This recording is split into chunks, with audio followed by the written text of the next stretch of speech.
Welcome everybody to the F1 Push Lap, where everything F1 is on the table. I'm Jermaine. Let's just get into the Chinese Grand Prix. The results are in clearly. Oscar takes the win from pole. We have Lewis taking the win in the sprint on Saturday from pole. That looked like vintage Lewis. I got to say that. Oscar had a dominant performance, really, in that main race in the Grand Prix. Oscar looked quite comfortable in that car, even though that car is quite hard to drive. From pole, his first pole. Now, let's try and understand something here. Oscar isn't as fast as Lando, in my opinion, over one lap. So if Oscar can get a grip on his one lap pace, Oscar's going to be quite the threat to Lando.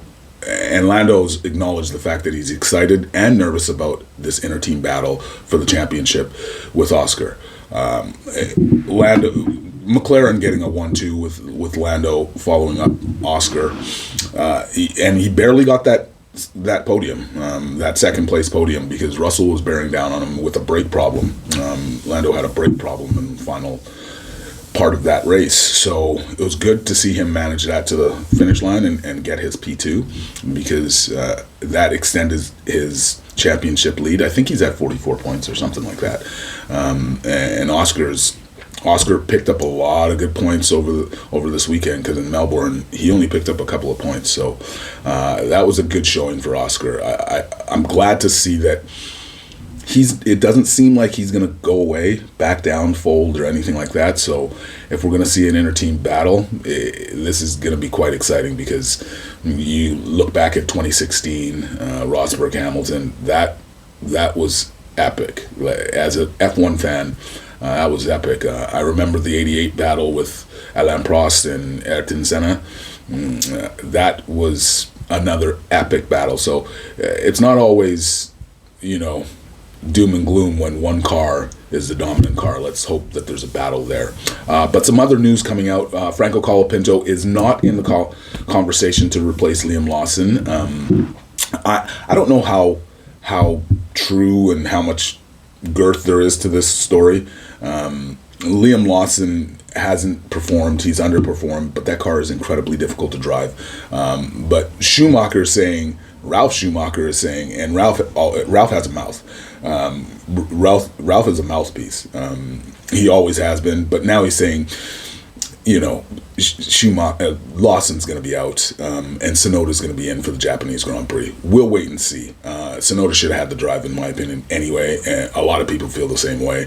Tsunoda's shown that he could probably handle that poison chalice of a second seat, as they call it. But yeah, over at Red Bull, there's probably some other issues that they need to take care of.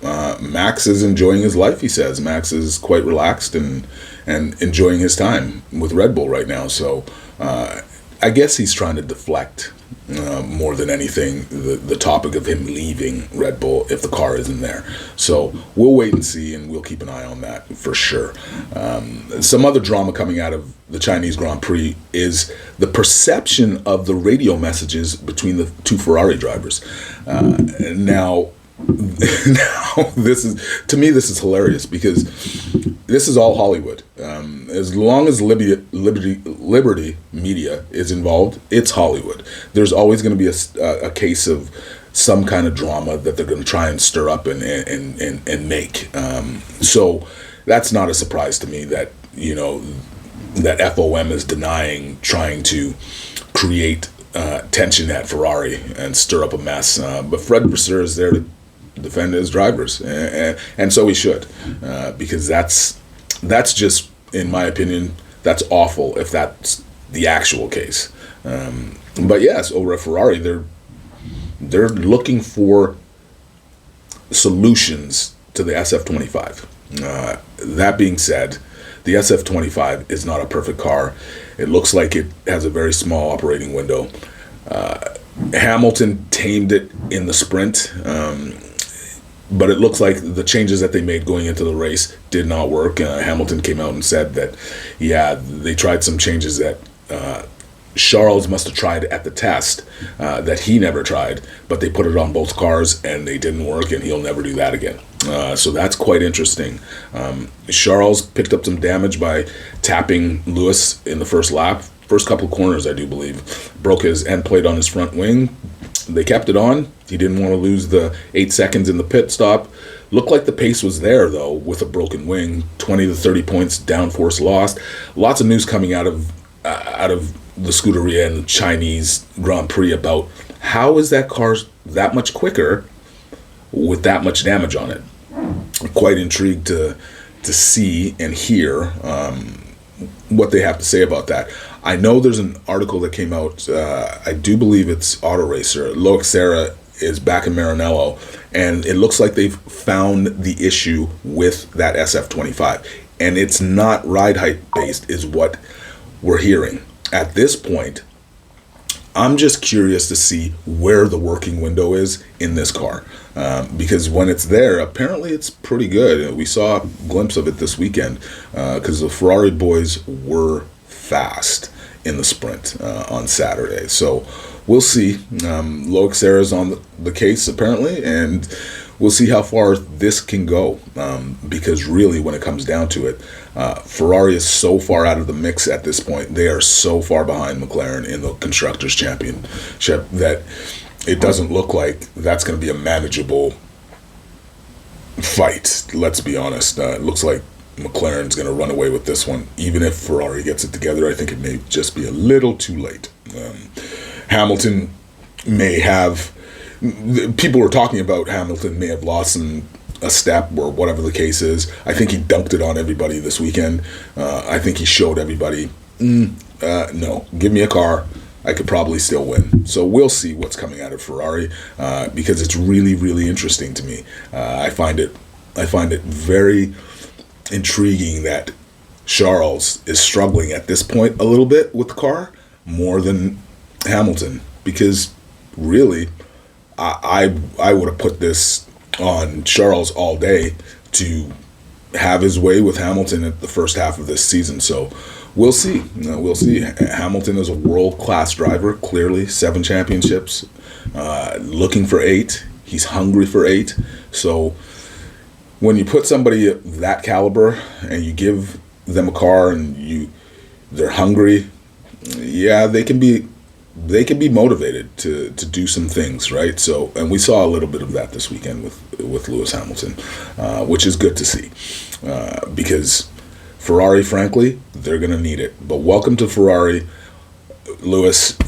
I don't even want to go through all the mishaps of what we watched in the Chinese Grand Prix. There was a lot of mistakes on Ferrari's part. It is to be in the position that Ferrari is in, where they are in Formula One, it's unacceptable to have some of the issues that they had over the Chinese Grand Prix, in my opinion, anyway. You can only do so much. Like I was saying, Auto Racer, it is Auto Racer that put out this article about Loic heading back to Maranello with an idea of what he needs to fix on the car and how this is going to play out. Keep our eyes close to that, no doubt. I feel that those Ferrari boys over there are so hungry for the win that you could just feel it. You could see it in Charles's face when he's being interviewed. You see how hungry he is, how disappointed he is when the car isn't there. So it's very interesting. It's a very interesting situation in the Scuderia right now. So just keep an eye on that one, because that's going to be quite interesting, those two battling it out, Lewis and Charles. And that being said, you have tons of information that may or may not be relevant, right? Like DeKessa and the boys over at Auto Racer are saying that, they may have found the issue and this is what it is. If it's apparently it's not the ride height. So we'll see when the Japanese Grand Prix arrives, because they got a couple weeks. So I think they'll be able to sort some things out, maybe not the whole thing. And we know it's not the front suspension that the boys at Auto Racer are saying. So yeah, we'll see what's up with that SF25 and go from there. Standings right now, team standings, McLaren's at the top team standings, and Mercedes is right there. I'm quite impressed with Mercedes at this point. Toto Wolff has shown that yes, he can build a car without a championship driver and have results. I think George is getting more out of that car than what it's probably, what that car is able. So yeah, I'm just really curious to see what Mercedes is going to do. George looks really feisty.